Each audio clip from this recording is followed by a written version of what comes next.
All right, here we are again with Mr. Henry Archer telling us the history of his involvement with the start of the Tobago United Cooperative. Go ahead, Mr. Archer.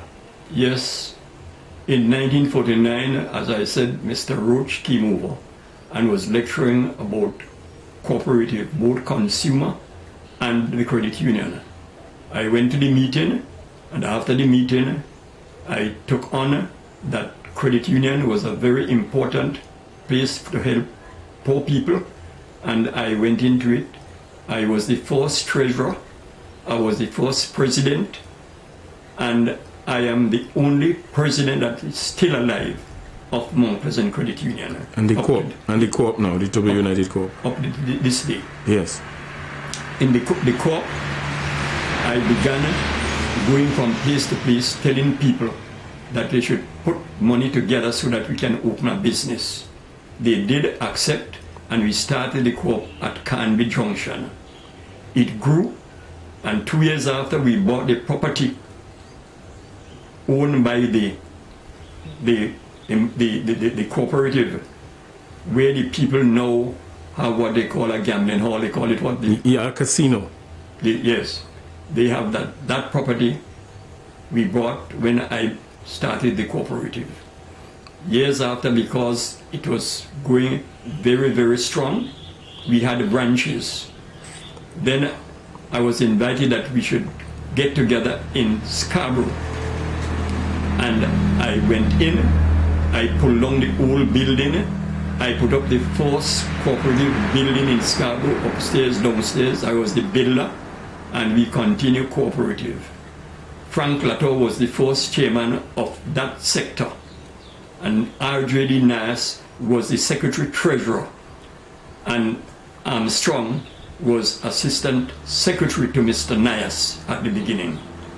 And the cooperative grew, and we extend having branches in Codler Hall, Harmony Hall, Black Rock, Mount Pleasant, that little place there.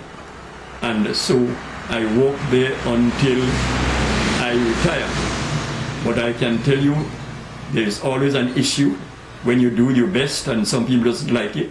There comes the time when they wanted to remove me because I do not work on Saturday. Mm-hmm. And they had a confusion there one Saturday, and the people in town feel that they should have a manager that work on Saturday. It so happened that I refused, and they call a meeting, and lo and behold, that Saturday night, when they had the meeting to make the big change, I can remember very well Dr. Islin Mackenzie turned to the board and say that if I may not been working on Saturday all along, what is the big issue? It so happened that when the vote passed, I was in favor to continue to work, and I worked there until I retired.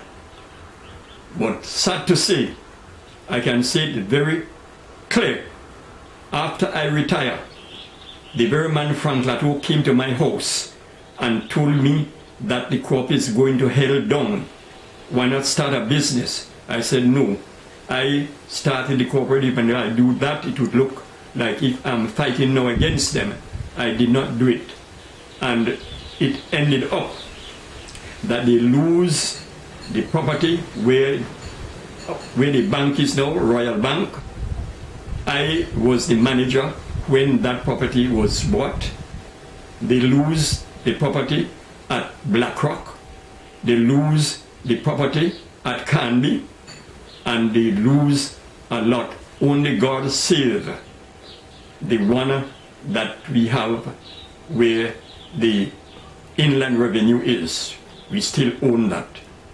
And ladies and gentlemen, I am always saying, without a shadow of a doubt, loud and clear, any cooperative that fall, any credit union that fall, it fall from on top, bad management, not the workers.